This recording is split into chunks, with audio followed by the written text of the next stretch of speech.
So given this overall picture, so we see this change. This doesn't mean that the Chinese government does not support minority language education. If you look at the Constitution, if you look at the autonomy law, there are still certain articles supporting the use and maintenance of those languages. And if you talk with the people in the Ministry of Education, those people in charge in the Ministry of Education, in the State Commission on Ethnic Affairs, they are very open, particularly those professional officers. They are very open to multilingualism.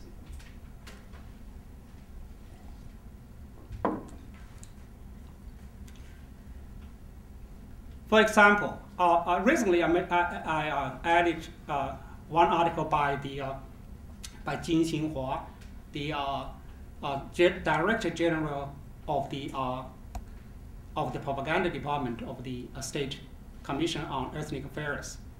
For example, she recognizes the use of minority languages in schools as a cultural heritage, as the benefits of mother tongue education, and as resources for the community. And I added another article by the Vice Chairman of the State Language Commission.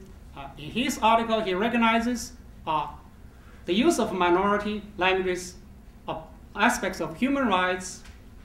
So when you talk with the officials at the central government level, they see very much the minority languages as resources, as rights. So there are problems in practice. The two major problems in practice.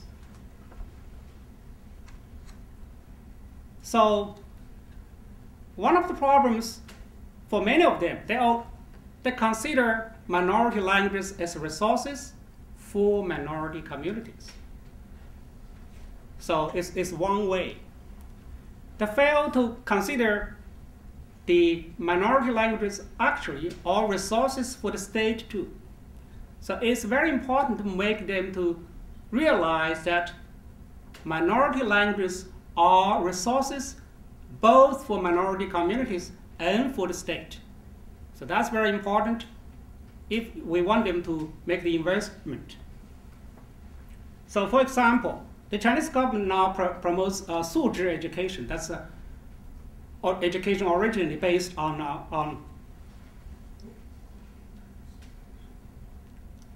education in China, you know, is examination oriented. Now they want to deviate from that. They want to have character quality education.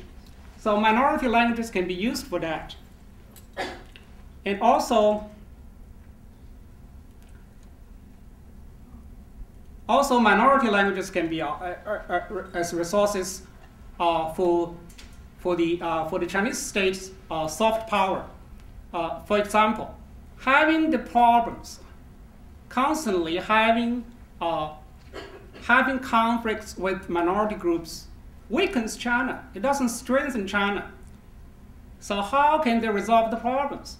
They should do it in a way to accommodate minority languages and minority cultures in order to build what they call in their discourse a harmonious society. And that's good for China. Okay, and that's one of the problems. Another problem is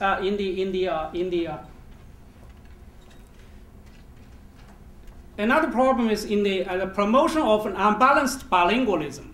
So, for example, now the Chinese government, even when it supports bilingual education, it's subtractive bilingual education. The government wants minorities to very soon using minority languages as a tool, then very soon they are abandoned, and they'll speak Chinese. They're using Chinese. So that's one of the problems why there's a problem from high school, primary schools to middle schools and to colleges. And another problem is elective bilingualism. It doesn't promote it at all. No Chinese, no Han Chinese learning minority languages.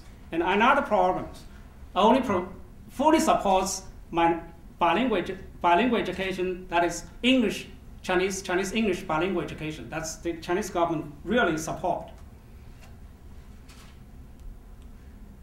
So the underlying problem for this situation, of course, is still monolingualism. Is underlying there goes with the inclusive Chinese nation.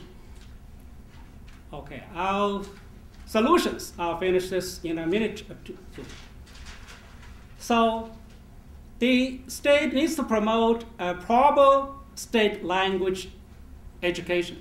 So, of course, the Chinese state needs to educate its officials about multilingualism, its rights and resources.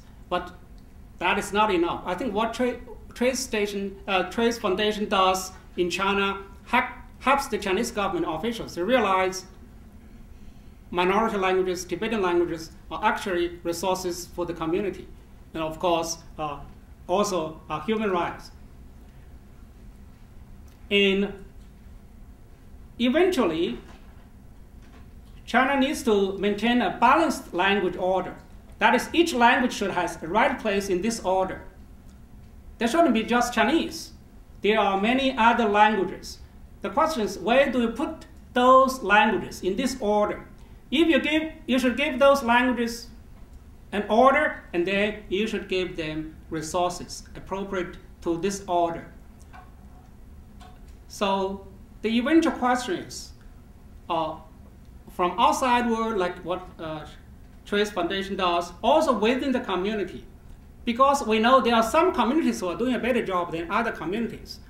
There are questions about the laws. The laws are the same, but there are communities which are doing better. There are communities which are doing poorly. Why? That's how the community can drive the local governments to do more.